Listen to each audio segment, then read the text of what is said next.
देशामध्ये प्रथमच पॅसिव्ह युथेनेशियाला सर्वोच्च न्यायालयाची मंजुरी।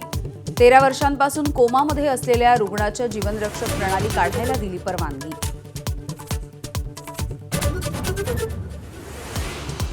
गॅस टंचाईच्या विरोधामध्ये विरोधी पक्ष आक्रमक। मुंबईत मंत्रालयाच्या पायऱ्यांवर घोषणाबाजी। दिल्लीत संसद भवन परिसरामध्ये आंदोलन। सोलापूरमध्ये काँग्रेसचा मोर्चा। एचपीसीएलचा गॅस सिलेंडरनं भरलेला ट्रक चोरीला गेला। विजय वडेट्टीवार यांचा गंभीर आरोप। 18 लाख रुपयांचे गॅस सिलेंडर चोरीला गेल्याचा दावा। मुंबईत कॅन्टीनमध्ये जेवण मिळत नसल्याचाही दावा। कॅन्टीनमध्ये मायक्रोवेव्ह आणि इंडक्शनचा वापर करा। आयआरसीटीसीकडून कॅन्टीन चालकांना तातडीने निर्देश। व्यावसायिक वापराच्या गॅस सिलेंडर टंचाईमुळे निर्देश।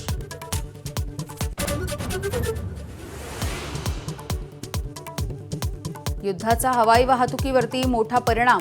एअर इंडियाचं तिकीट कमालीचं महागलं। दिल्ली लंडन तिकीट 1 लाखांच्या पार। एअर इंडियानं वाढवला इंधन अधिभार।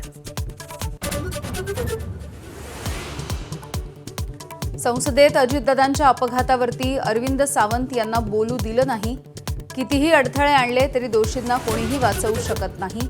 रोहित पवार यांचं ट्विट करत आरोप।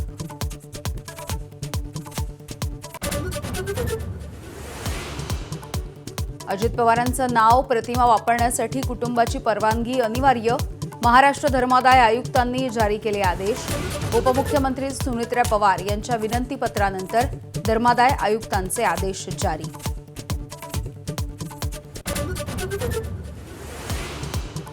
पाटगावचे माजी सरपंच महेश पिळणकर यांच्या शोधासाठी एसआयटी स्थापन।